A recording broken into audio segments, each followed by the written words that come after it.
Hello everyone, welcome back to another video. Today I will show you how to check Snapchat My Eyes only without password.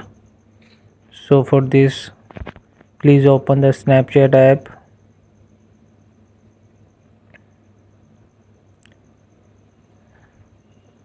So from here you will go in the camera roll.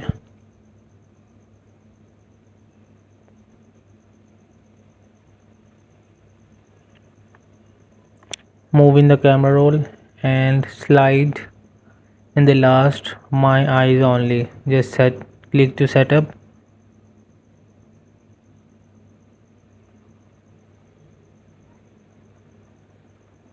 So tap to quick setup.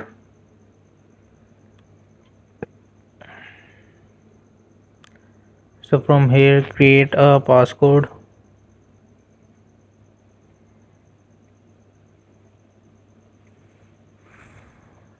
So your passcode has been this,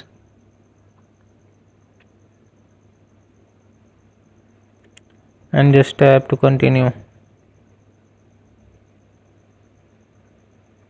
So hope this video helped you. Please don't forget to like and subscribe and get notified for more videos.